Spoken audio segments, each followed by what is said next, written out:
Good afternoon, ladies and gentlemen, and welcome to the Tour du Monde Stage 2. This is your commentator, Derek, and I'm glad to be back after a serious illness over the Christmas period. But no more about that, we'll just crack on. And if you hear a little bit of coughing, that's just the remnants of me clearing out my chest. But we've got an exciting race coming up. Yesterday kicked off with the individual time trial, and we had some pretty good racing. What I'm going to do is I'll run through what happened yesterday very quickly with you, so that you know the individual standings, and then we'll move on to I think we've got 90 riders signed up for the third session. We've already had two run-ins of the event today. The first at 1 o'clock European time this morning, and the second was at 7 o'clock European time, which I think is 6 GMT. So I'll give you the results of those two races, and let's have a look and see who's in the driving seat at the moment for this stage 2. And as I say, I'll cover what happened in stage 1 while we're covering the race. There's going to be more than enough opportunity to do that. So let's quickly drop in then and have a look at what happened on stage 2. And our current leader is, I think, is it Troy Tompkinson? No, it's not. I think we had, let's just go back. Troy Tompkinson was first place in the 0100 running of the race. But he was overtaken in the second running, the 0700 running of the race, and he was beaten by a few seconds, well, by 9 seconds to be exact, by Nick Hall from Team TFC. Nick Hall is currently leading the standings with a 1 hour 2 minute 34 second ride and an average watt kilo of 346. So Nick is going to be holding the banner until we start, and we're due to start now. We're just going to the start line. You can clearly see on screen the ride profile, and we start with a bit of a downhill, as you can see, and then a little bit of rolling terrain with a steep short climb until we get into that last third of the race, and you can see it's a long enough climb, I think, to sort out the riders, and I think that's where the break is going to happen. We may well see riders going clear on that first short sharp climb, but I don't think we'll see the real contenders until we get to the final climb, which is about 2/3 distance into the race. We've got some of the big hitters like Sonderberg, Byham and John Beams. In this edition, you can see they're underway now. We're looking at an overhead shot, and expect the leaders to more or less form up and form a bit of a group on this first section. It's a slightly downhill slope, but then it levels off, and in fact even goes up. Well, here we go, it's going up now. You can see 1.7%. Goes up slightly higher than that when they hit the orange, but not enough to be significant. We're going to see this large group staying together, I think, for a little while yet, and I don't think it's until we hit that short sharp climb in a few kilometers before we're going to see the big hitters really pull away from the chasers here. I mean, that's the usual scenario that we've seen in these kind of races. But the Tour du Monde, I mean, it's a different animal. It's by far the best series race on RGT, and you see all kinds of tactics coming into play, mostly team tactics, where the teams try and keep their riders up towards the front so that they can help when the action really starts to take place as the group splits up. You can see now the front group has formed up, so I don't know exactly how many riders we've got in this front group. I suspect it's around the 38-40 mark. and anybody not in this front group will not get back on now. So if you're not in the top 40, you're not going to be able to close the gap to this fast moving group. Now, I think this is a tactic from Monde. He's pulled off the front because he wants the pace to be high from the start to try and keep down the numbers that managed to make this front group. That hasn't really happened. They've still got 40 riders in this front group. So the tactic here to sort of like raise the pace right from the gun, I don't think has worked as well as they probably hoped it would. You are going to see people, you've seen Monde now being consumed by the main panel, and you can see closely behind this group of 40, not too far, in fact we can see it on screen quite clearly, you can see the chasing pack in group 2. And while I said they won't close the gap, they've got riders that are looking strong enough to pull at least a few of the riders over. I don't think all the ones chasing are going to make the bridge, but I think, yeah, this is pretty good, folks. I didn't expect so many of the riders left behind to be able to close up, but they're working well together. And yes, there's about a 50-meter gap. The question is, can they work well enough together for all of them to close it? You can see the guy in purple off the back here. He's going to have to burn a match to get back in amongst his compatriots, the chasing group. And this is really going to hurt those riders behind. Their legs are going to be screaming because they're working incredibly much harder than the riders in front, because they're not taking effect of the huge draft that the front group are getting. So while some of them may well get back to this front group, and you're seeing them do so, they really need to tuck in amongst that big group and get some recovery fast. Because I do feel like a lot of these second chasing group are going to be shelled. They're going to have made such a big effort to get back onto the front group. And this is just classic racing tactics. Keep the pace high at the front as a large group, and try and whittle it down by, you know, a series of pushes off the front. And we're going to see that tactic clearly playing out. Now, as I say, please excuse any coughing and spluttering I do, folks. I really have been very ill over this last couple of months, and I'm glad to be back. It's great to be back, but I still have sniffles and a cold.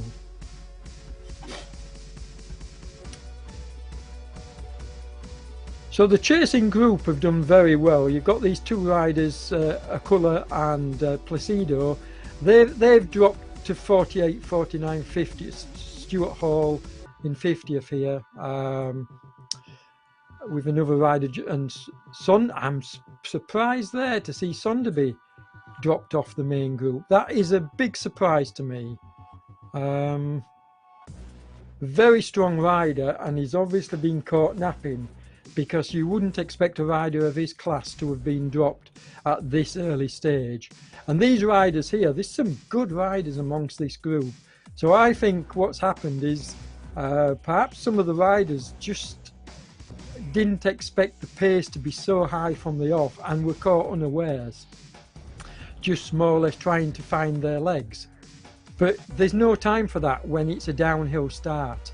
The pace, you know, is going to be absolutely screaming right from the off, and you saw that by the fact that you know, we had those riders going off the front of the group pushing the pace up. So my guess is that this group here that we're watching, and we'll call them group 2 because I think they are group 2, we might have a few riders in between. These riders are not going to get back, folks. I'm sorry, but it's just not going to happen. This group are away now, so however many, and we will count them as we go along the road. This group is basically where the leaders are going to come from, obviously. I mean, that goes without saying. But this large front group are away now. We'll check the gap shortly when we move further down the field. But Yeah, thanks, Paul. It's great to be back, lad. I'm sorry I'm not in 100% condition, but it's great to be back commentating. I love this, as you know. Um, I really get a big buzz from commentating and giving my wisdom to the right, because I generally, folks, have a good clue as to what's happening tactics wise. I've got so much experience over the years from both live and e-racing that I can generally call the tactics pretty well. And you can clearly see that riders in this front group, the big hitters, the stronger riders, are pushing the pace along at the front because they know they don't want to give that second group even a whiff of a chance to get back on, because there are some really good riders in that second group. And so these riders pushing off the front, including our own Keith from OTR, he's probably the best veteran in this race. Keith is helping push the pace along, but you've got some of the real big hitters here on the front, making sure they're working well through and off. As you can see, the tactics here. This is really good racing, folks. When you see riders taking short turns, doing pulls through and off like this, you know the pace. Well, you can see from the rider pace. The pace is 43.5 kilometers an hour on a slight uphill. I mean, 0.4%. So these guys are not hanging about. They're really motoring. They're really putting in the big efforts. I mean, when we get into the single screen version, you'll be able to see the colours at the side of the name changing. And, excuse me, you can actually watch the riders' efforts and see when it goes orange, you know that's a pretty strong effort. When it goes red, you know that's a max effort that they are putting in. So the riders will be settling down a little bit now. They've got a good gap. They're not going to get caught by the second group unless they really do ease up. And they're into you can see from the white paddle at the bottom of the screen, they're into what we call the transition stage of the race, where more or less they're into the valley. Yes, they've got a small rise coming up, but it's basically the terrain now is nice and shall we say flattish for this kind of racing, for just pushing the pace along nice and steady, a bit of throwing off, a bit of team tactics, you know, get your team together, get them working well, stay in the draft, try and save some energy, and then really push hard when we get to the next climb, which is going to be critical. We'll see in a moment when the course graphic comes back on screen at the bottom, as we're looking at Robin Sanderson. Thanks for your well wishes, Robin. It was nice to speak to you this morning. Robin is a really good OTR rider. You can see his stats here on screen, and he's tucked nicely into what is, for me, the perfect position when you're doing a race like this. He's tucked nicely behind the front riders, not showing his head off the front, and just basically, as is Joris from OTR, from Rasio, Joris Shapers, he's doing the same.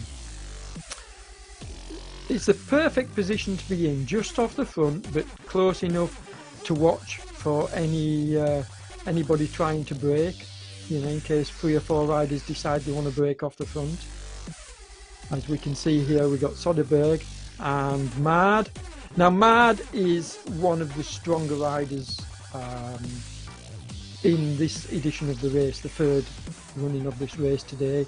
And I believe Mad will be working for his teammate, John Beams. Although for some reason, John Beams is in the RGT, the Team 3R racing kit, so maybe I'm told he's riding the Tour de Monde for Team 3R, which is pretty amazing when you think about it, a rider of his class.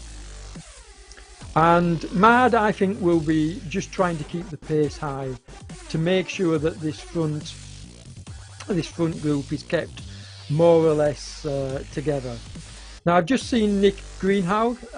He's in this front group, as you would expect. He's a class rider, so expect Nick to be up there towards the end, but there are so many good riders I could name here.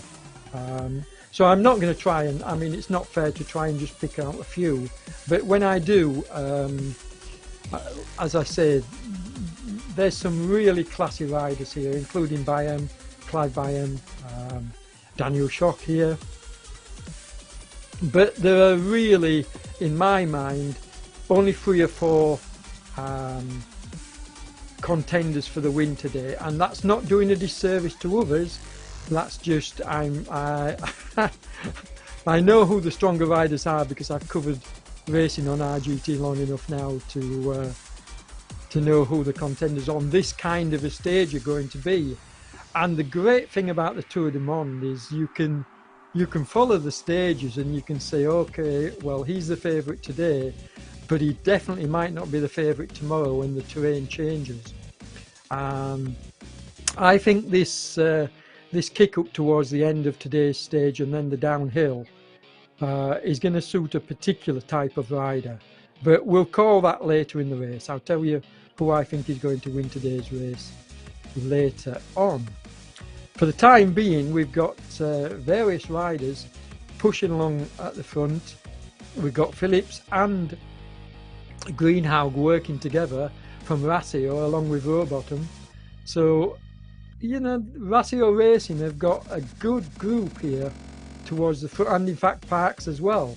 So they've got, I've counted at least 6 riders, Rassio Racing, are bossing this race, which is a tactic we saw last year. If you remember, we saw this tactic from OTR in the early part of the Tour de Monde 2021. And how well did that work for them? It worked fantastically well. So Rassio Racing are doing similar kind of tactics. They're bossing the front of the race, and this is going to be exciting. I think Rassio are going to want to put their riders on the podium, if not take the win today, and they may well do so. As I say, we'll call that later on. But it's going to be an exciting race, folks, because I really believe that this kind of a stage is going to make for unexpected breaks, shall we say. I'm really looking forward to when it hits this second big climb and we see the big hitters take off. But in the meantime, you can see the main group here, and then we've got a brief look back at a couple of riders behind, including Blackmore from OTR, who's now being joined by a couple more riders from what looks like Team Lou. It's really nice to see such good teamwork from the riders in the Tour de Monde. I mean, we've got numerous teams now with the necessary 6 riders in each team. So people like OTR are fielding multiple teams, Rassio fielding multiple teams, as are pedalers. So it's nice to see. And we'll have more on the team standings as we go further into the tour. Excuse me. It's early days yet, so we don't really have team standings as of now, but we will produce them for you as we move forward further into the tour.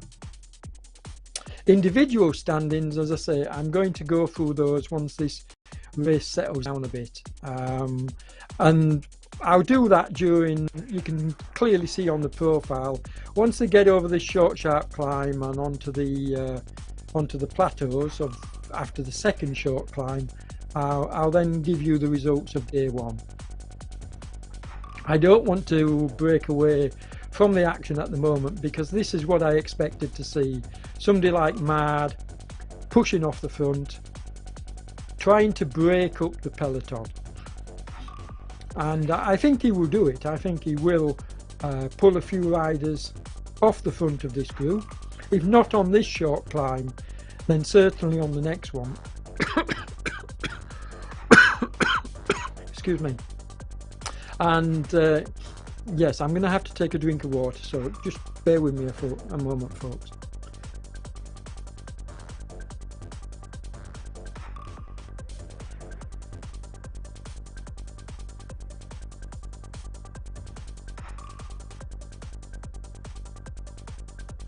Okay, we're back. So as you can see, Mad is doing as expected. He's pushing off the front, pushing the pace up, hoping that a couple of riders will pull away from the group, and you can clearly see that tactic is working. He's stringing out the group. This is a long enough climb for that to happen. I don't think they'll shell everybody from the chasing group. You can now see it's a long line, but what this will do is it will sort out the contenders. Now, some of the bigger riders, or what I call the big hitters, will definitely come back on the downhill section on the next rolling section across the plains. But then we've got another short, sharp little climb, which is further going to have an effect on splitting the main group. But it isn't really until we get to the final climb, the big one, where we're going to know who's going to take this stage. I'm pretty sure by the time we get there, and you can see Lundqvist, who's one of the riders I'm pegging for being there at the finish, along with Van der Wiel. And Van der Wiel, by the way, is currently leading the standings, so he'll want a good performance today, which is why he's caught Mad and working well with him.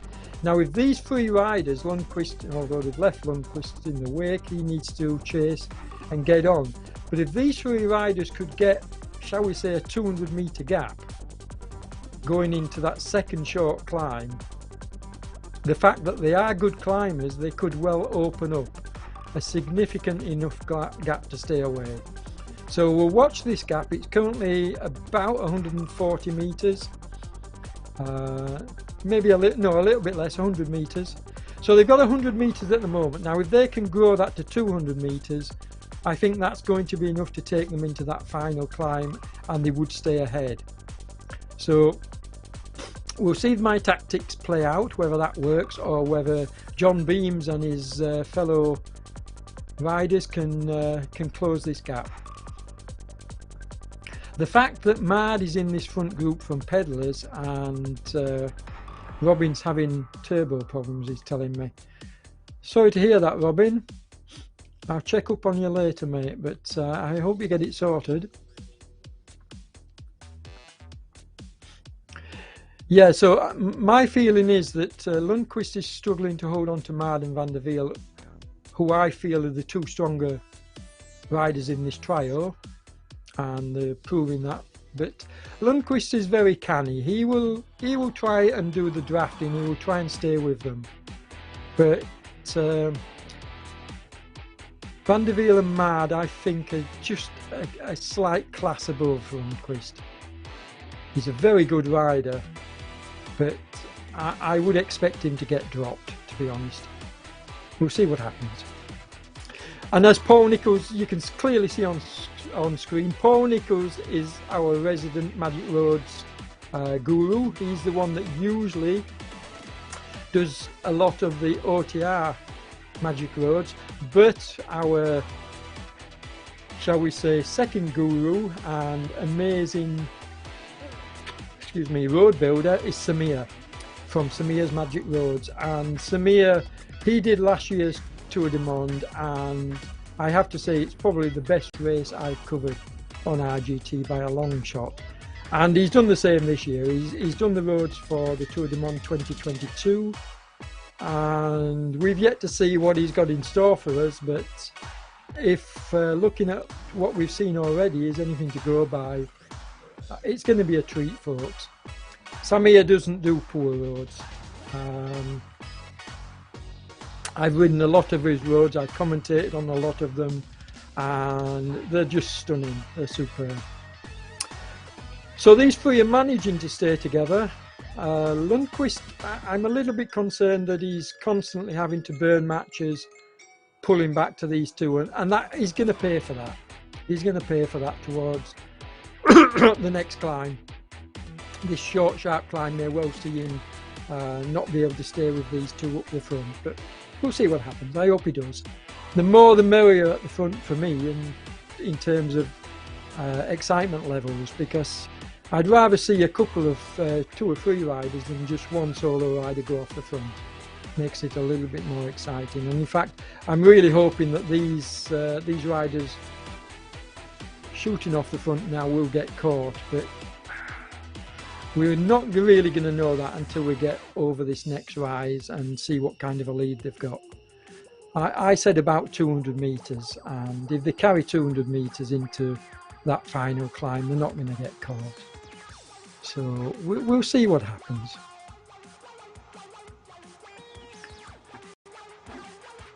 I really enjoy trying to calculate. I mean, John Beams is on his own now in 4th place, and he's closing. So John is putting in a really big effort here to try and close the gap. Now, we saw him do this in races at the end of 2021, where John would put in huge efforts to get back to riders that had broken off the front, but then he really paid for it. But I think John has got A, a little bit fitter, and B, I think he realises, you know, just how much he can afford to expend before we get into the final stages now. He's a little bit more race aware on RGT, having ridden that little bit extra. So expect John to really get his tactics well worked out. He knows what he's doing. He's one of my favourite riders to watch, and I'm really, really excited to see him coming back to that front group, and hope he does get back on. I think he will. He's definitely got the class to do that. Now, the riders behind, Schock, Verkick and Shapers et al, and Greenhaug, obviously, Rowbottom, most of these are Rasio Racing. You can see there's 1, 2, 3, 4, 5 that I've counted, Rasio Racing riders, just behind John here, 100 metres behind. And I genuinely think that they can close that gap before we get to this next climb. So we could see 10 or 11 riders actually going into that final big climb, and that's going to lead for more excitement, folks. Now, Lundqvist, I said he was not the stronger of these 3 riders, and here he is proving me wrong, going off the front. But I think he'd have been better served working with the 2 riders behind and not going off the front. We'll see whether I'm right, or we'll see whether Lundqvist can take it, but I think he's doing himself a disservice by going off the front here. He'd be much better off working with these 3 riders, working as a foursome, saving some energy, and then if he's got the strength, going later on in the race. Now, he's already proved me wrong by jumping off the front, but we'll see whether he manages to hold it. I don't think he will, and in fact, here we go, these riders are pulling him back very, very easily. Now, either he's eased up, which I think he has done, and realised, look, I'm not going anywhere, I'm going to work with this team here. And that's what he's got to do. That's common sense. Pushing off the front so far from the finish with such strong riders chasing is just nonsense. And again, forgive me for I'm very forthright, folks, in my commentary. I tend to say it how I see it, and I don't always take into consideration the rider's feeling. So I apologise if I upset anybody when I call out my tactics, but generally I'm usually pretty accurate, so I think I know what I'm talking about. And it's not doing a disservice to any of the riders when I claim that they're maybe the weakest of the group. It's just come from experience of watching riders and how they ride, and knowing when a rider's burning matches. Now, the term burning matches comes from riders having to close small gaps, like you can see Lundqvist doing here, having to close small gaps to get back onto a wheel. We call that burning a match, and you only have so many, as we see them going under the yellow halfway mark. So that's the yellow halfway banner they've just gone under. And Lundqvist has now got back on a wheel, but he burnt a match in doing so. And you only have so many matches in your box to burn. before you actually run out. Now these guys are not that far behind, so could we see a coming together? This is going to be exciting. We're on to the what I call the plain or the valley, the flatter section of the ride now, and we've got a few kilometers of this to go, so we could see a coming back together if this group works well together, but we'll have to wait and see. This is group 3 that we're watching now on the road, with Keith and Vanbers and Sondergaard rather, and others working well together.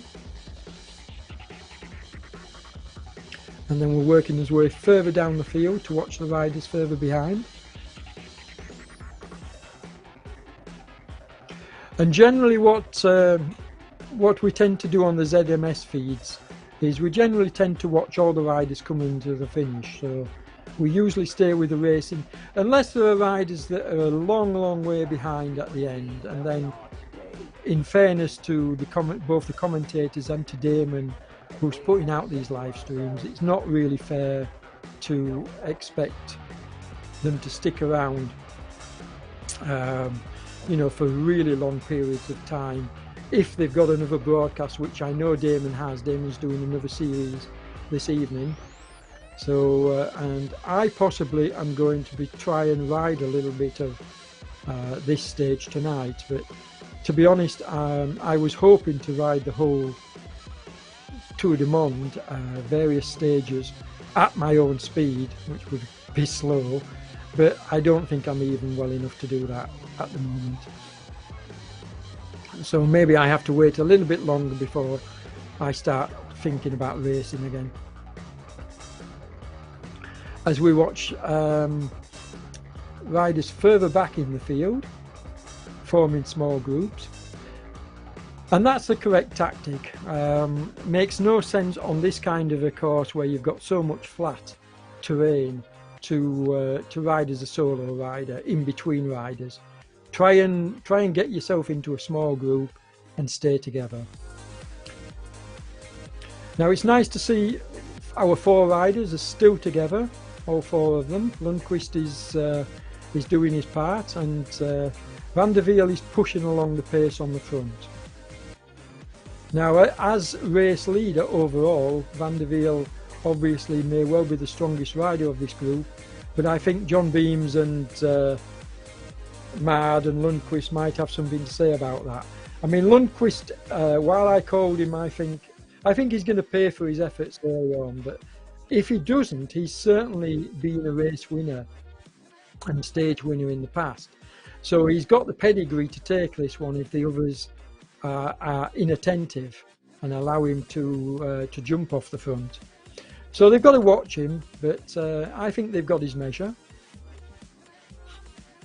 And we'll call the possibly 1, 2, 3, 4 once we get to this final climb. You can see the pain cameras here, John Beams in his pain cave. He's always got that open mouth, heavy breathing look about him, so you know he's really working hard. You know, we watched him all the way through the Tour de Suisse, or the Tour du Alps as it was renamed to, because John had his pain camera on for every stage of that race, and we were able to see the kind of efforts he was putting in. And I love to see this, and I think more riders, and if you're listening, the likes of Mard and Van der Wiel, you could do yourself a great service by getting yourself a webcam and joining John in the pain room. It's very easy to do. You simply follow the link that Damon from ZMS will give you for his Zoom meeting. You simply send a link and then you join the Zoom meeting, and there you are on camera. And I do think more of the top riders should do it. I know they're verified. I'm not calling them out for not being verified, because they are. But it would be nice to see you on screen actually working hard, and we can then compare. We can compare you against John and the others. as we watch Versik and his compatriots trying really hard here to get back on. But now that's a bit of a surprise, seeing Van der Wiel. He's taking a bit of a breather off the back, but he's going to have to burn more than one match, I think, to get back here. So while he's a strong rider, he can't afford to do that. Trust me, folks, having to do this, having to put in an extra effort to get back to a wheel, you pay for it later in the ride, and John Beams proved this to us in the Tour du Alps. We saw him having to do that, and we saw how it cost him one of the stages. So you can't be inattentive and drop off the back. You've got to stay on the wheels.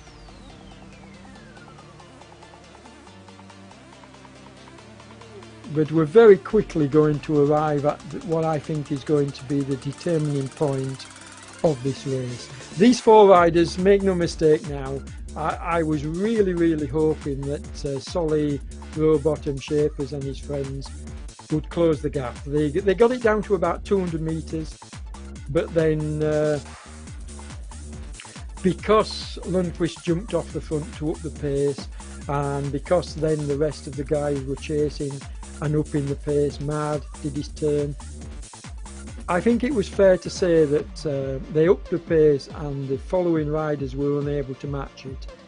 And the gap is now growing. It's not only gone up from 200, it's now gone up to 550 metres and is growing. So they're not going to pull these riders back.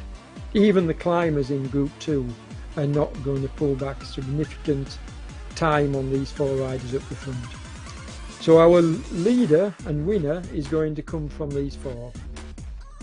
And to be honest, with the likes of Van der Wiel, Mad and Beams and Lundqvist in this group, all four of them have won stages. So we've got, not in this particular tour because we're only on stage 2, but all four of these are stage winners in past races.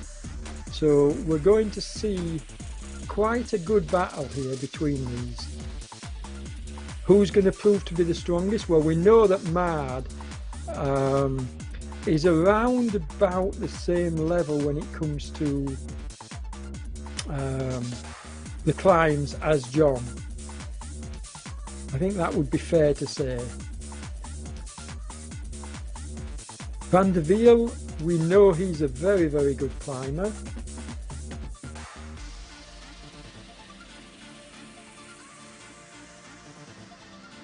Lundqvist, I've watched Lundqvist go. Now if Lundqvist is going to win this, he's going to have to go from distance. He's not going to be able to match these guys at the finish for pace, definitely not. He's going to have to go for a longer option. But they have to stay together now. They can't afford to break apart. And I think actually they will break apart on this next climb. I think we're going to see who's going to be taking the first and second spot. I think Greenag will be a bit disappointed that this group weren't able to hold on with the leaders, because again, he's a class rider. And I think he would have expected to be in with a shout. Now you can see Damon has put on board on screen the live leaderboard, and we've got Van der Wiel is in first place, Mad is in second, Lundqvist is in third, and Beams is in fourth place. So that's the leaderboard as it currently stands, but I think that's going to switch around today.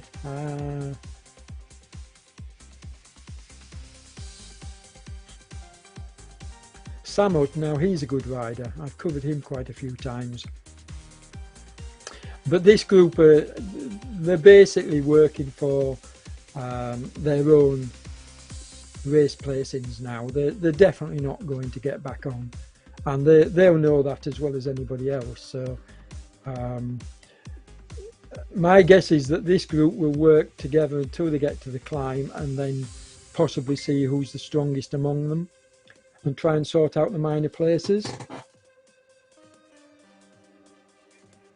Yeah, Damon's just told me that the live leaderboard is for this race only, of course. So this is how it stands for this race, not for the overall.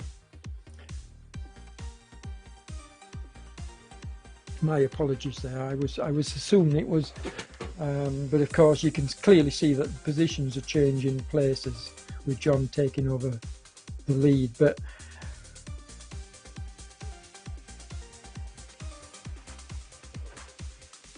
I think when you've got 4 riders so close together, the live leaderboard, while useful to sort of like see what position the riders are in, is not really relevant to position on the road until they start to split up. And I think we're going to see them split up further towards the front when we get back to them. But we're watching riders further down the field, which is always a nice thing to do. We have a really good OTR. You saw 2 riders there. You can see Mike Aid here. Further back, he's riding on his own, and Mike really, he's 120 meters behind the group in front and 80 meters behind 3 riders behind him. So he needs to join 1 or 2 of those rides. Don't try and ride on your own, Mike. It's a lonely place to be, mate. I really like these transitions that Damon has come up with. They look really nice. Yeah, Thomas Peterson, you can see on screen, he's voting on Mard, Henrik Mard, for the climb, and I think he's not far off. I think Mard will attack on the climb. We'll see. John is the rider that may, because he's a bigger rider, he's good and he's strong, but John may be the one of the 4 that struggles on this climb. And what he will try and do, John will try and hang on to the lighter riders in front of him, and if he can stay within a reasonable distance or even with them up this climb, then John is definitely a contender for the win. But he may well get distance on this climb, so we'll keep an eye on that. I think it's fair to say he's the one that out of these 4 that's the most likely to get distanced, but he's doing a fantastic job of staying with them. And if he does stay with them, and I hope he does, there we go. Now we've gone over the first steep section, we've got another steep section. It eases back slightly to around the 5% mark. You can see that happening here, but then it rises up again for a short distance. Here we go, it's starting to rise up again now, as you can see, and it gets pretty steep towards the top of this climb. I think we go over 10%. So yeah, there we go, look, you can see. So this is going to sort them out a little bit. There's the over 10% I was telling you about. Now it's happening quickly as I'm calling it, but I've had the pleasure of being able to look at the profiles prior to the race. I always try and do a little bit of homework, folks, so that I get a good feel for what's going to happen in my commentary. And you can see here it's getting steeper towards the end of the climb, as I mentioned, and it does kick up a little bit. So John is doing fantastically well hanging on here. Lundqvist is really riding well, but he is a good climber. John's in pain, as you can see.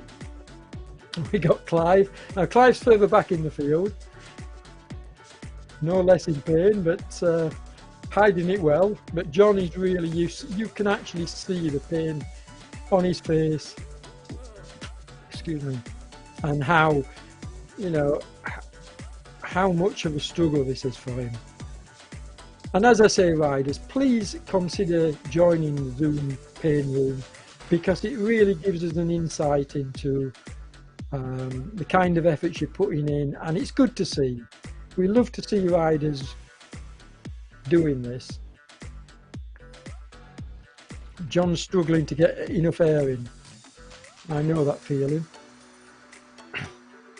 But I mean, this is just absolutely stunning and amazing to me. He's managed to stay with the other three riders, and because he's managed to do that, John is now in with a real big shout of taking the stage.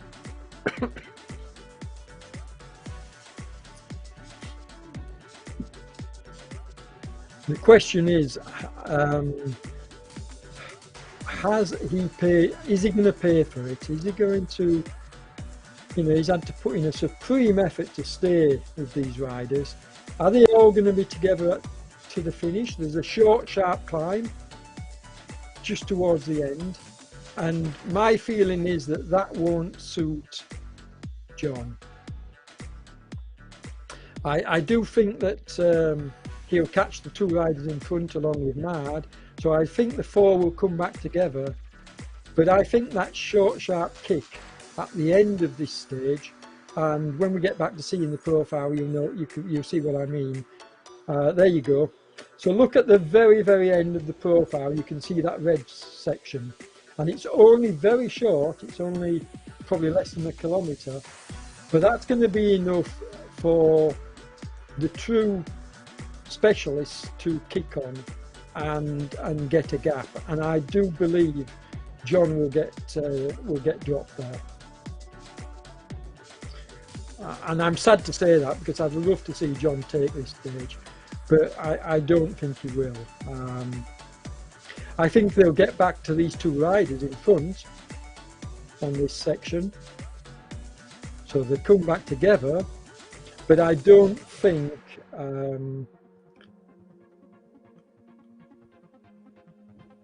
he's going to be able to compete on that short, sharp final climb. And it pains me to say that. There's John coming back, going straight through. Now there's enough time here, and certainly you can see the blue section. Now the blue section means that the downhill is quite steep. So they've got a short blue section coming up, but then they've got that longer blue section. And that's almost an opportunity to freewheel. I don't think they will freewheel, but it is almost an opportunity to do so. You can see Lundqvist, his watch dropped to 0, so he is freewheeling. And some of the riders will do that. I mean, it's a personal thing.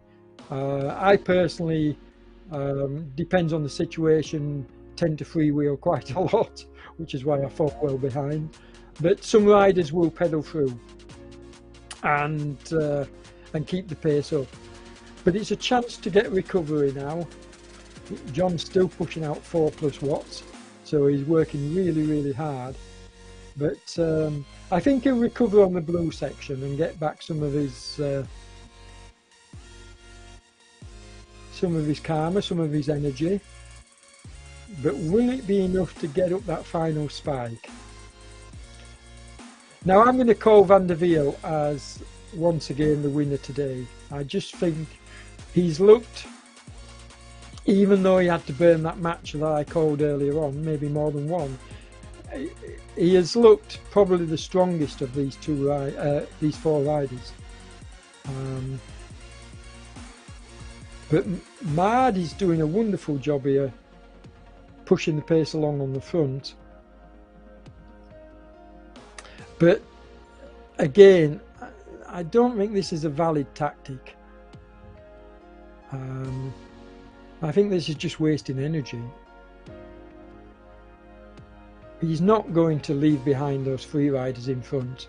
So pushing out, almost 5 watt kilos to try and get away from them. Yes, he might well be the bigger rider in these four riders. I don't know the weight. I'll have to check on that later, but he could well, he could well be the heavier rider, so he's trying to get the distance before we hit the climb to give him a bit of an advantage. But it's not going to pay off. They're pulling him back. It's not going to work. They're not going to let him go. And with that short climb coming up, I think they're all more or less going to hit it together. And then it's just going to be who's got the strength to shoot up it and take the win. And my call is I think Lundqvist will do quite well. I expected him to be dropped by this stage, I'll be honest, and that's not doing him a disservice. It's just I tried to watch the race earlier, and when he was burning matches, I was a bit concerned for him, thinking he wouldn't be able to hold on. But he's done a wonderful job, and he could well be in with a shout along with Van der Wiel on the final climb. So Lundqvist for second place.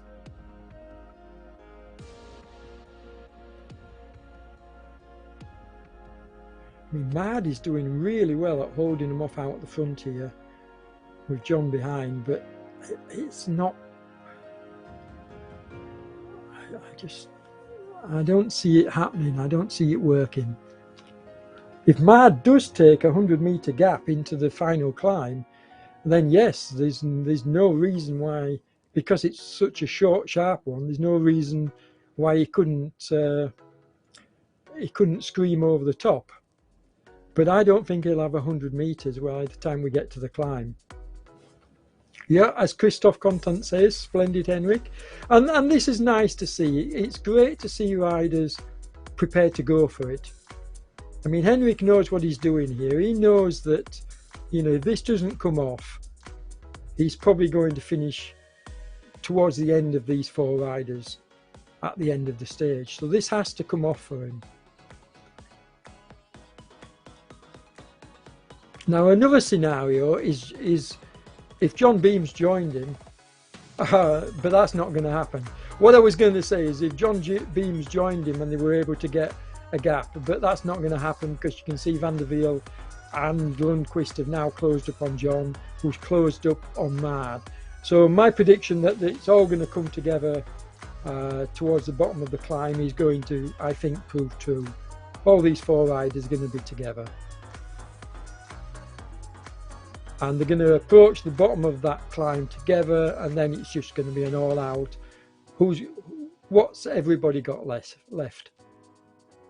Exciting racing, folks. I'm enjoying this. Hope you are too. And we'll see how close my predictions are. I've got a pretty good track record at the moment during the tours. Whoa! Look at that.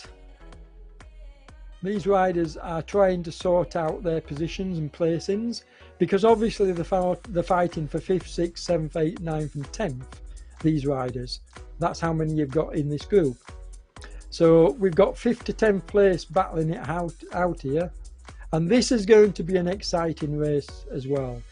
Make no mistake, just because the leaders are broken clear and we know that these riders are not going to contest the win, doesn't mean there's not going to be excitement in the placings lower down the field. And in fact, some of my better commentary has been on the minor placings races because they've been more exciting, quite frankly. While I enjoy commentating on riders that have got the strength and courage to break free and take solo wins, this is the kind of racing I enjoy the most. The fighting it out amongst individual type racing, like we've got between the first four and then these following six. I love this style of racing.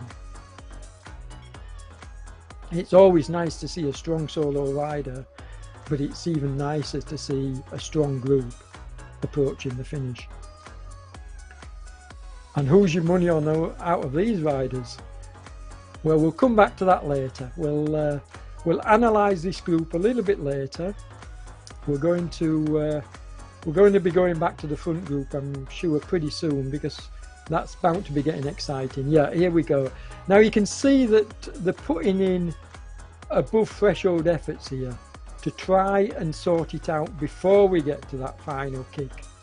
Van der Wiel, look, is going well into the red, followed by Lundqvist well into the red, followed by Mard well into the red, and John is the only one that's sort of like not in the red there, but he's been gapped. Now, I said this would happen. I didn't expect it to happen at this stage.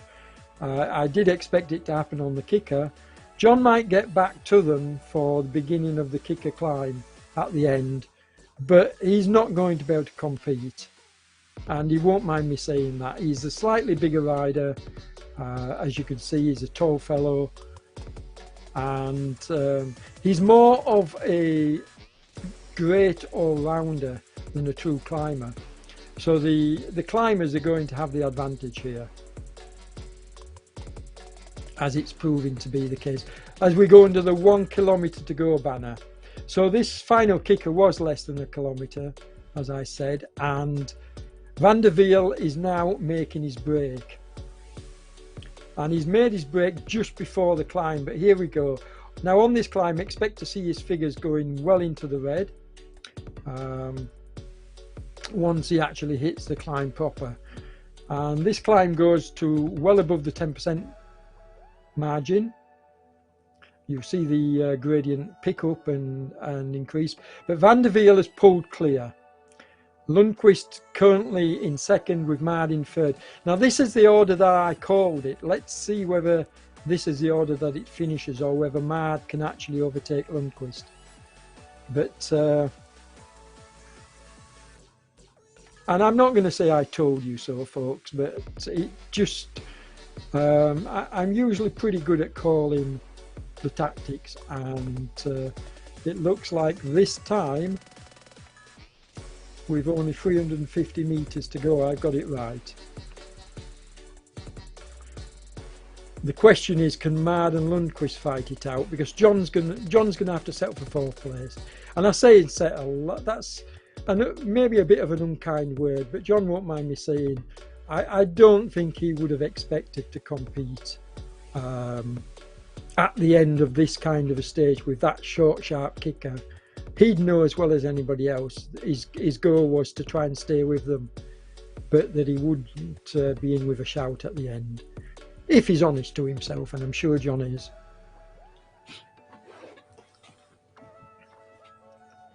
One of my favourite riders to watch, so I'm sure he will have his day on stages that suit him, and there are plenty, believe me. There are some good stages coming up that will truly suit John for the win.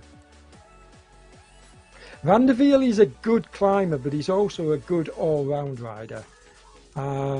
He puts out huge wattage. I mean, he finished with about 5.5 watt kilos yesterday when he took the stage. So he's a strong rider. I think he's an ex-pro.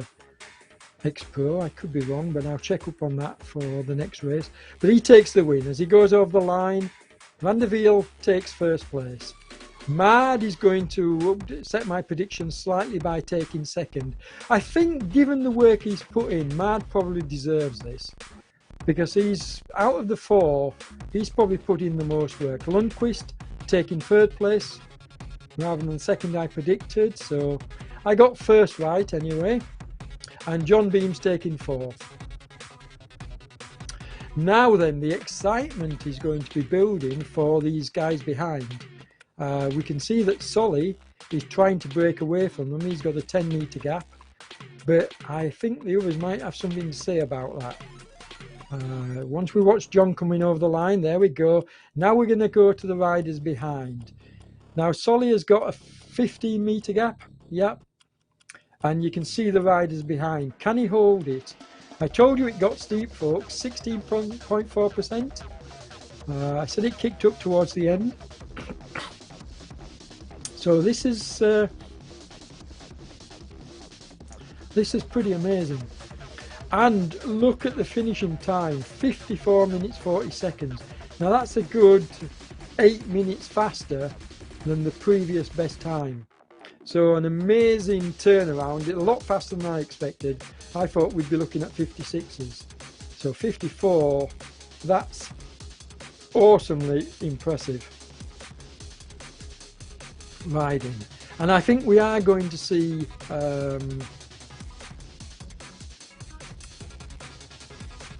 Solly taking 5th place. He's not going to get caught now. He's managed to hold his 15-meter gap. Verkasik behind him is chasing, trying to close it down. He's got it down to 14, but no, he's not going to close this gap. As we watch Solly come over and take 5th place. Well done, Solly, from Rassio Racing. I think he's the first Rassio to finish, and we get a tight between Versick and Linden.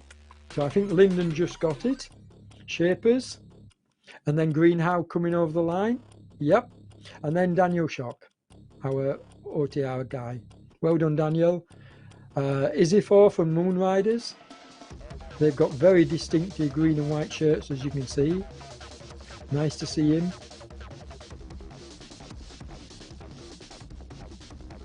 And then we've got Samut coming over from Poco.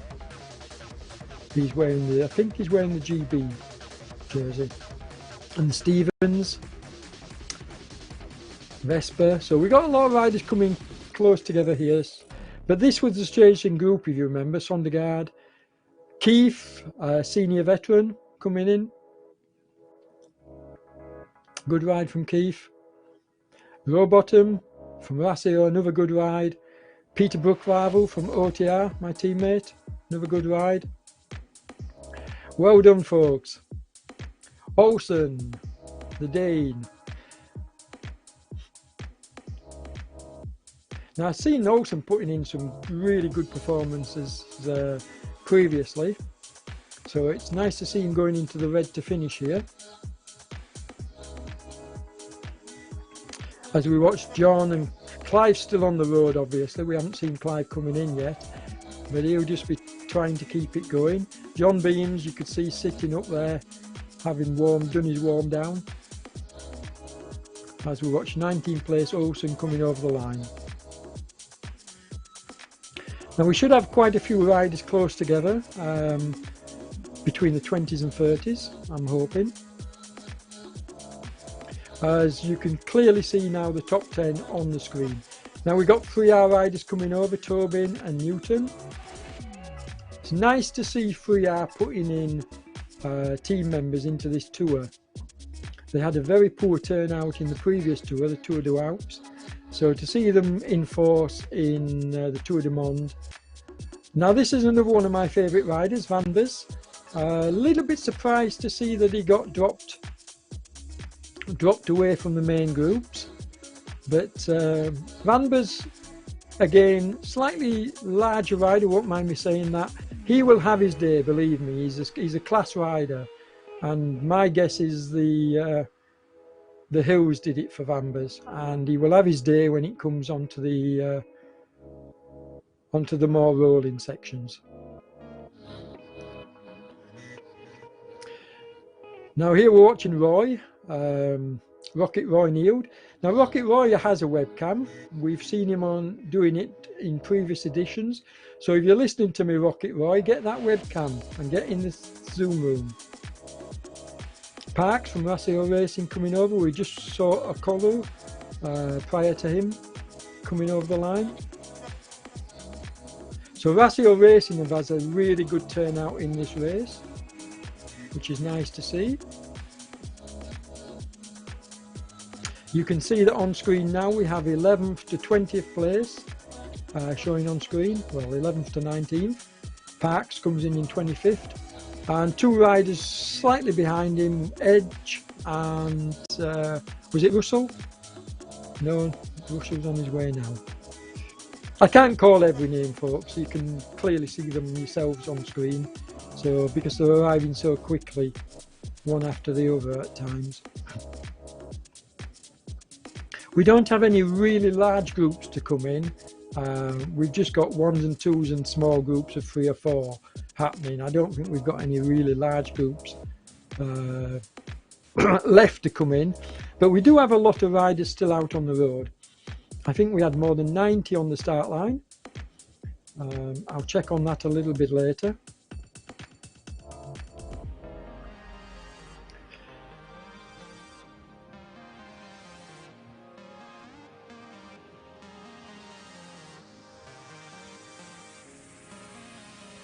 And all these riders are still managing to come in below the top 24 anyway. We're able to come in below the 1 hour mark, which is quite impressive.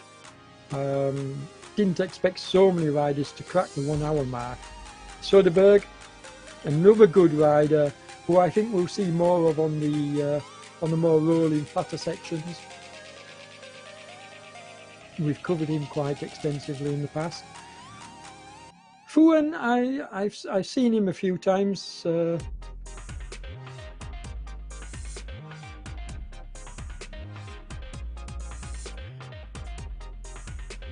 another, his compatriots, Sonderby.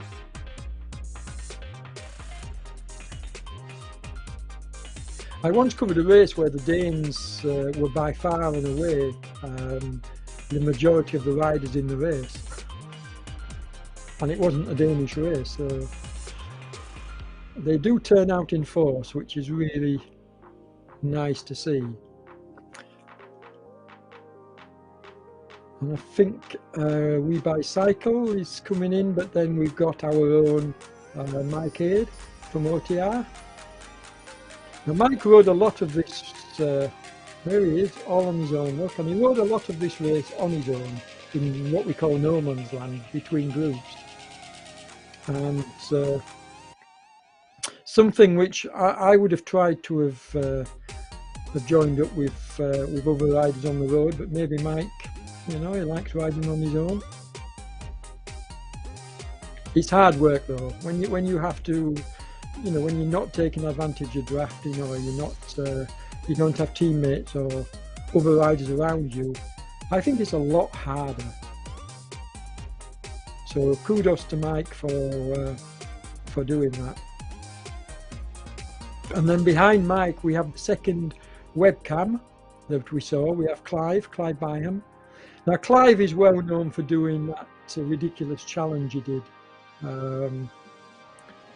Here he is, big Clive. Won't mind me calling him that. Nice fella. I read his story. I followed him during his challenge, and yeah, it's a rider I like to see. And look, he's putting in the effort here to finish. Well done, Clive. Go, mate, go.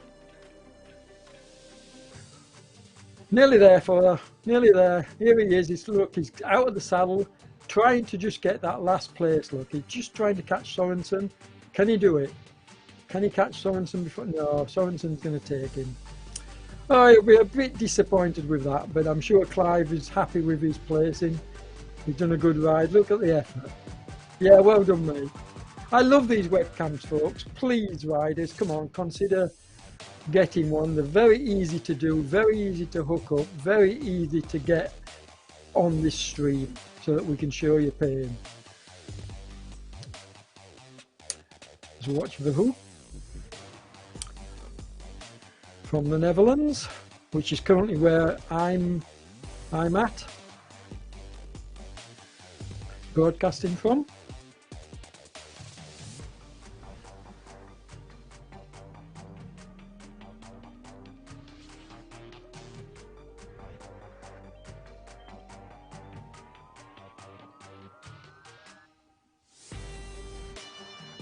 So we're down to round about the 40 mark now.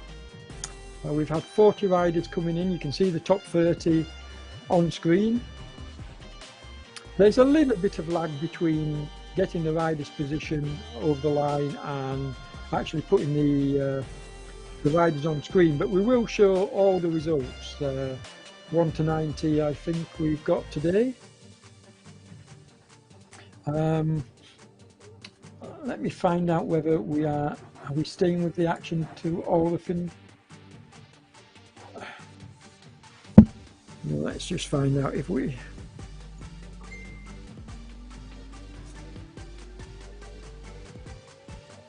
Because I've no way of knowing at this. I've no way of knowing, folks, how far behind the tail enders are. And as I say, I do know that Damon is working this evening. I'm hoping to come back on, probably do a broadcast of the evening session. Although I may try and ride some of it, if not all of it. So we'll see. I don't feel particularly well enough, but I will only be turning the pedals if I do decide to ride, or I could just commentate on it, see how I feel. It's just great to be back. It's been a long road for me.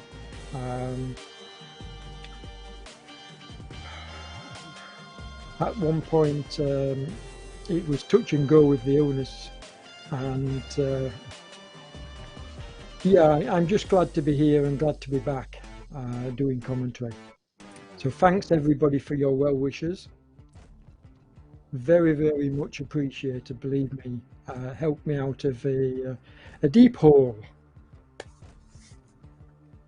I love doing this. I've been involved in cycling for more years than I care to remember, and because of that, I'm in love with the sport, and I try to give something back. And when Damon asked me to help out with the broadcast, that was my way, well, one of the ways of doing so. But watch out later in the year, because I will actually be running my own event on RGT. More about that in the coming weeks.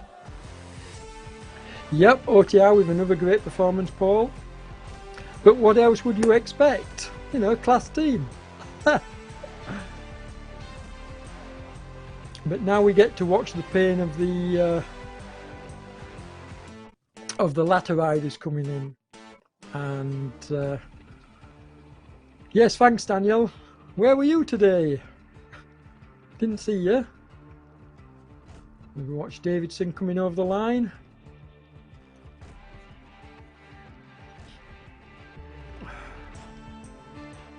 Reuter. Now, I don't know, was that other rider, was he? Caroline Reuter, she's a class rider. I think this is Neil Gordon coming in. Nick Gordon. My apologies, Nick.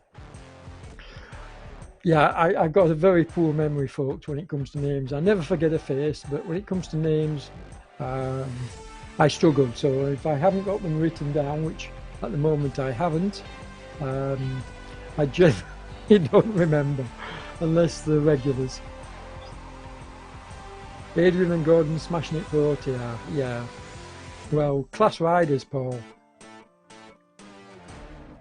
Well, no, you can't just pick out a couple of riders. To be fair, you know, the fact that OTR are not only putting on this event, but coming out in force, you have to admire.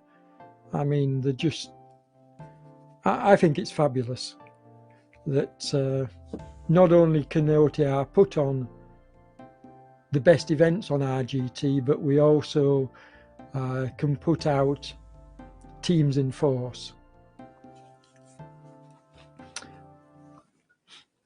So what we're looking at there, we're looking at 11 kilometers for the bot ZMS and 9 kilometers for. So we're going to be sat here for quite a while, folks. We've got a lot of riders to come in. Now I'm prepared to sit here because, as I say, if I'm coming back, it's going to be in the evening session later on this evening. I know Damon is working later. I don't know what time, so but he can go off and get himself a cup of tea while I handle the commentary of into the finish or whatever. I really like the new interface. I don't know whether you do, folks. Yes, thanks, Luke. It's good to be back, mate.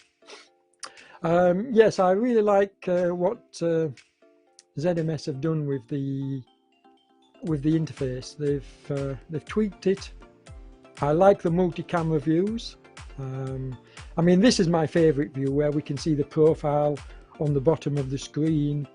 We can see where the riders are via the white dots, etc. But the multi-screen just gives us as commentators that little bit more information. You know, we can watch where where the second, third groups are on the road, see the gaps in real time, and basically see who the riders are, because when you're following main screen, you can't see who the following riders are all the time. So going multi-screen allows us to do that, because the names pop up more frequently. Some names I recognise here in the results. Canoe. I wonder what if anybody knows what's his real name. I've only ever known him as Mr. Canoe. What's his real name? I should know, because he's part of the isn't he part of the Lou team or something? But anyway, if anybody knows his real name, messages. But yeah, some good names there further down the field, including Mike Wareham, look, from Moonriders. Well done, Mike. Nice to see you on the roster. And as I say, I will try and cover some of this evening's race. So we'll see what happens there. Now we have got a couple of big hitters going for later this evening. In fact, while I'm doing commentary on these last riders coming in, let's just see who is signed up for this evening. So I'll go to the RGTDB site and we'll see who's signed up for tonight, because I believe we've still got some of what I call the big hitters. In other words, some of the riders who are going to affect the overall running of the race, and we still have them to go. We still have a few of those to go. Now it kicks off at 19:45 Central European time, which is 6:45 p.m. UK time. And as I say, I may well be on board for this one. Now some of the sign-ups that actually took part in this race, like it's showing Samot. Now Samot has already ridden, we know. Daniel Nogibar is down to race it. Yeah, I think what I saw earlier was I saw some of the I saw some of the riders signed up for the later showing of this race, and what they've done, they've signed up for the later running and then taken part in this earlier running. So whether that's tactics or whether they've just signed up to both in case they couldn't make this one, as we watch Corinne coming over the line, I don't really know. But we've got Gav Ash from TMC.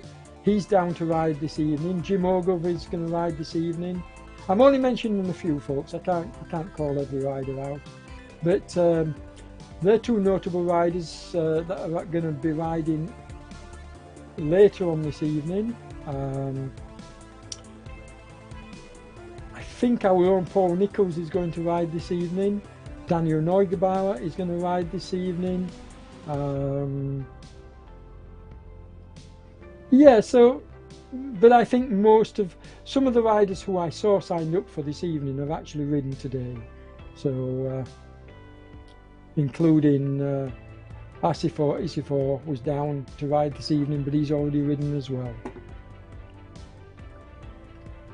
So the overall leader obviously is still Van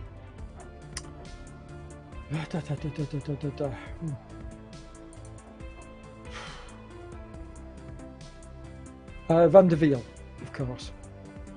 I tell you, my memory's terrible. Jonas is still leading the overall standings, obviously with 2 stage wins. I mean, an amazing ride today to take the overall. Not just in first place, he actually he took it by 14 seconds from Henrik, and then Lundqvist was a further 7 seconds behind, and John Beams was 23 seconds behind Lundqvist. So very tight. All the first 4 riders, you know, were within a minute of each other, which is pretty impressive for this kind of a stage. And I do think we're going to see some out and out sprints in some of the stages to come. We'll see how that pans out. Haven't even looked at tomorrow's stage yet, but I'm sure when we come towards the end of this broadcast, Damon will put the graphic up on screen and we can have a look at it, see what we've got in store for tomorrow. Not sure what I'm doing tomorrow. I'm pretty certain I'll be covering part of it, but I don't know in terms of commentary what days I'm going to be involved at the moment. I'll update you on that as soon as I can. Mia going over the line. Corridox. Sarah. Yep, I was going to say Sarah, but I didn't dare. But yes, Sarah. Team Lou. Mr. Stephen. Faze Stephen from Team Lou Racing. I love their jerseys, very easily identifiable. Mr. Feldman.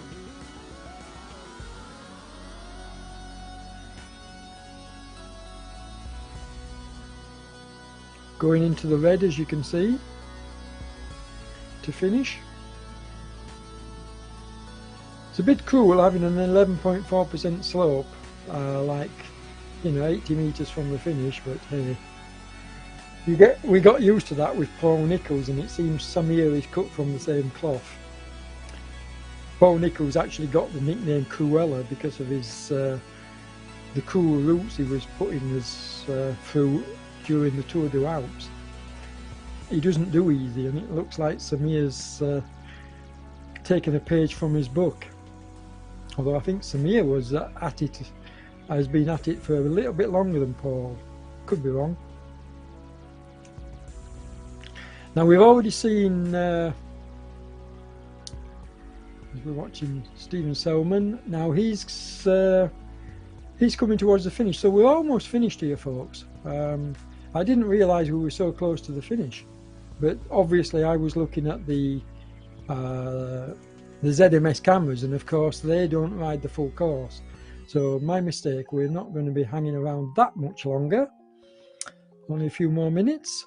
But we've got Del Vesio here, and we think he's the Lantern Rouge with 6 kilometres to go.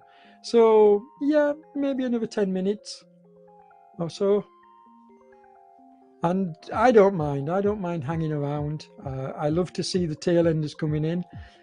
What I am pleased to see is that one of the previous superstars of the Tour de Alps was Anne Y.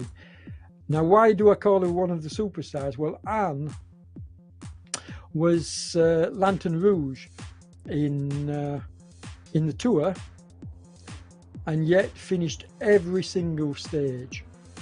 And some of those stages, folks, took the leaders 2 hours and took the Lantern Rouges, like Anne, 4 hours to complete. Now imagine that, 4 hours on a bike, on your trainer, indoors. I mean, just absolutely amazing, which is why we decided to have a special prize for any rider that stuck it out to the end, and Anne took the prize. It was coincidental, actually, that not only was she the last rider on the road, but she won the prize for the rider finishing all the stages, and she well deserved it for sticking it out. I mean, 4 hours when the leader has finished 2 hours in front of you, that's commitment, and really nice to see. And I think we're going to get to see, are we going to get to see Anne coming in? It would be nice to see her crossing the line. So if we can switch back to the front of the race, please, Damon. And watch Anne coming over the line. She's only got 70 metres to finish. I mean, obviously we've got the results of 61 to 90 on the screen now. The latter three places, 88, 89 and 90, still to be filled. So we're going to have them on screen very shortly. And in fact, we've got 92 riders. So my 90 signed up were joined by 2 more.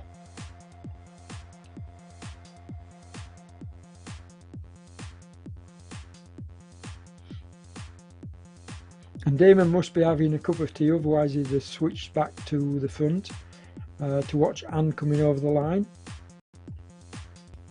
But we generally, on these broadcasts, we generally do stick around until the end and watch the last riders coming in.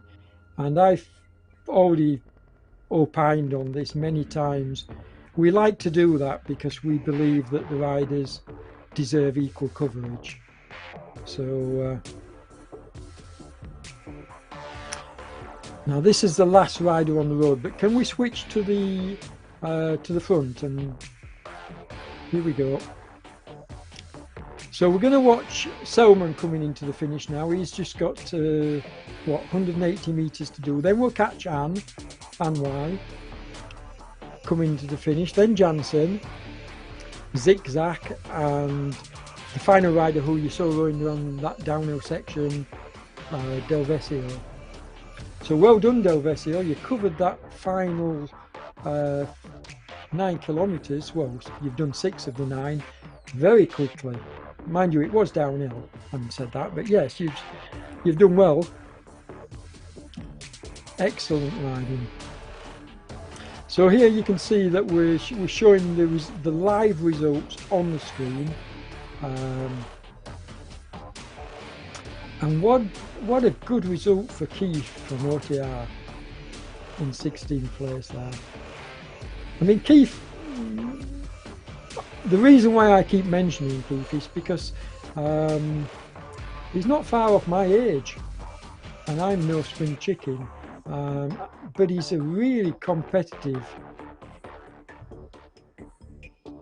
veteran rider, and I'm always watching out for him whenever I'm commentating or taking part in events myself. I wish I was half as good as he is. And here's Anne, and it's lovely to see her. As I say, Anne got great praise for her fortitude, and Anne even was taking part in the women's competition during the Tour de Alps, and she even took a stage, a ladies' stage win in one of the stages. So she's a bit of a lightweight, so she'll have struggled today on this course. This course is not really the kind that would suit her. Anne is a true climber. She's only lightweight, true climber. So she'll do well, believe me, Anne will do well on the true climbing stages. Well done, Anne. Lovely to see you coming over. And I'm looking forward to seeing her when we get onto the big mountain stages, because she'll certainly be in with a shout amongst the ladies. I don't know, in fact that's something which I will try and find out, whether we're going to have, I'll ask my my boss James Ogilvie, whether we're going to have a separate ladies prize and category for this tour. I assume we will have. We shall see, because I know there's a you know, I'm not putting words in anybody's mouths, but there is team prizes. There's a lot to do. Believe you me, James deserves a bloody medal for the way he sorts all this out. So I'm not saying there will be, but it would be nice if we do get a separate ladies category and prize. But I'll also mention, as we're watching these last few riders coming in, there are spot prizes given away every day by the sponsors, and the sponsors deserve a shout out for sponsoring this race. They they donate one prize, which is, I think, is it Keith Aitchison does the wheel of the spinning wheel, where we have the spinning wheel and then give away the prizes. Now I cover this in my news sections, my OTI news room sections, during the Tour du Alps, but because I've been ill and been away for so long, I've sort of like lost touch, and I'm ashamed to say I don't even know, I haven't had a chance to catch up on who all the sponsors are of this tour. But you can see one of the sponsors there is Palo Valley at the 200 metre mark, and they sponsored the Tour du Alps, the Tour de Suisse, which we renamed, so they've come back on board for us. I know Torm Cycle Clothing are definitely one of the sponsors for this event, as they were last year. And who else have we got? We've got about six sponsors as we watch Palo Valley. And sometimes, you know, we may well have multiple sponsors on one stage. So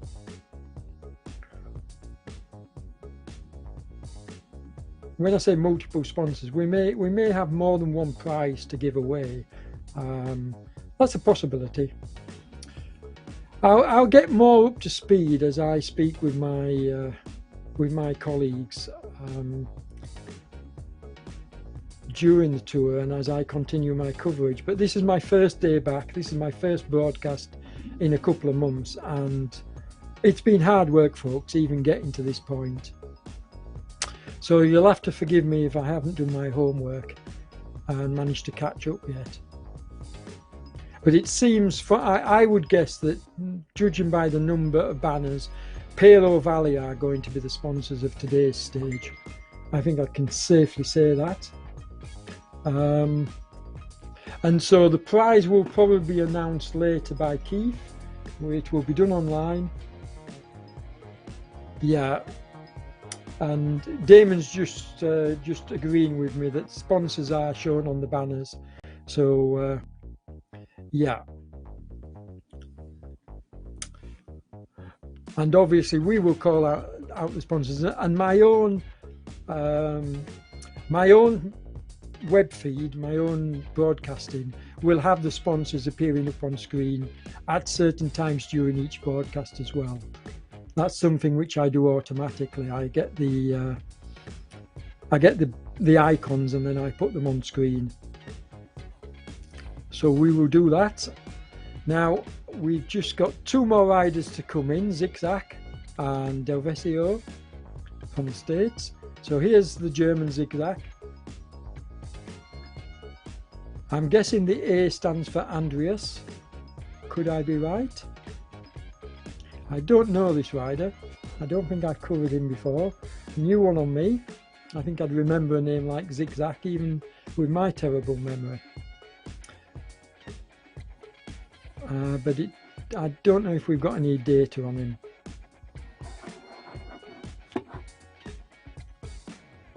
"300 meters from the finish on the steeper 14, look at that, 14% section. You cool man, you. Samir, 15% even. I said it kicked up, but wow.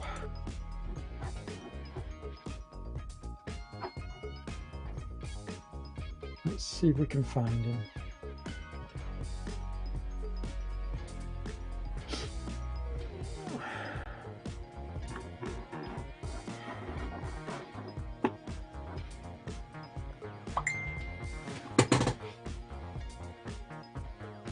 Yeah, he's only on RGTDB as A Zigzag, so we can't give you his first name. I'm going to go with Andreas.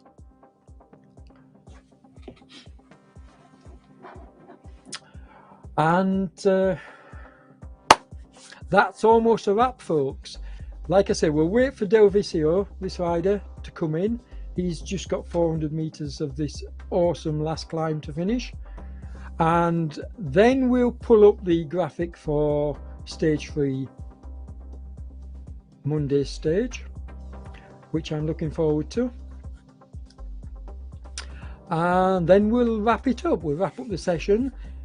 ZMS will be back this evening covering the how do you pronounce it? The Prometheus series, the Echelon series. My apologies, Echelon series. Yeah, I've got a terrible memory. I do apologise. But yeah, so Damon's back covering the Echelon series this evening. And for those of you that don't know, you should really tune in, because the Echelon series is the pro racing series on RGT. So you get to see the best e-racers in the world taking part. And I mean, Swift had these some of these riders a little while ago, but Swift Racing is not even comparable to RGT. RGT is more realistic, and I think we're going to see more real-time races coming over to RGT, as well as this Echelon race series that we've got now, purely and simply because of the realism, because of the dynamics, the drafting dynamics, the racing dynamics. I think anybody that's serious about e-racing would want it to be as realistic as possible, and I think our platform RGT offers that. Don't get me wrong, Swift has been wonderful for putting esports out there, but having recently gone over and watched some of the racing on Swift, I can honestly say it still appears to me to be a game. It's not. It's just the tactics that you have to use. The best rider doesn't always win on the day. And to be honest, if a race is fair, the best rider on the day, given good tactics, given a good team around him, should win. They don't always, but they should win.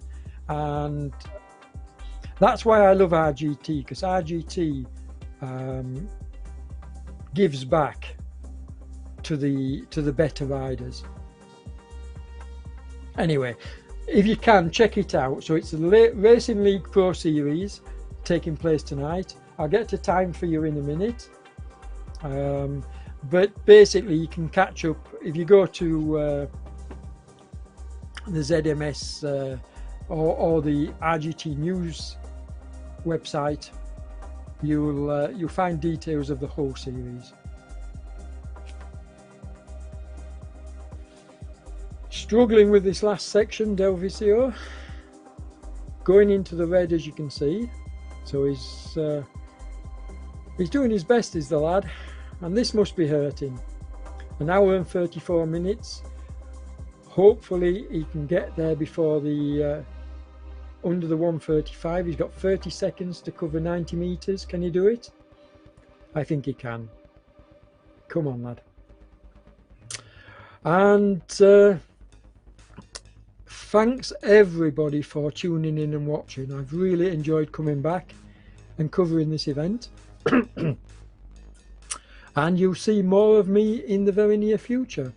As I say, we're going to pull up the graphic. Come on, lad, see if you can make it. No, it's just going to fall outside the 1:35. Just. Well done. So there's our last rider over the line.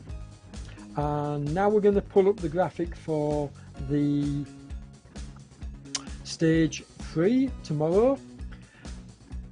And for those of you that might know this this course, this is the NASCAR Spider, and it's a representation,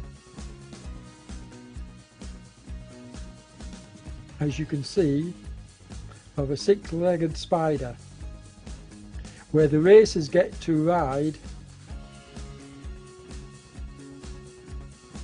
all the legs, all the arms.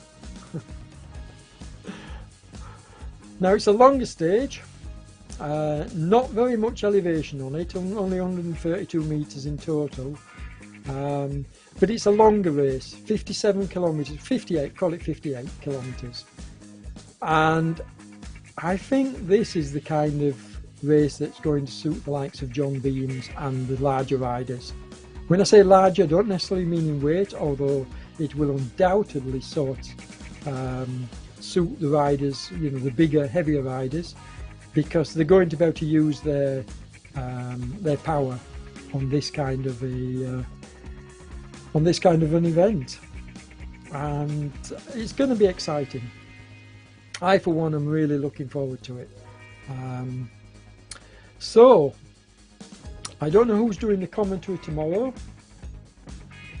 No doubt I will catch up on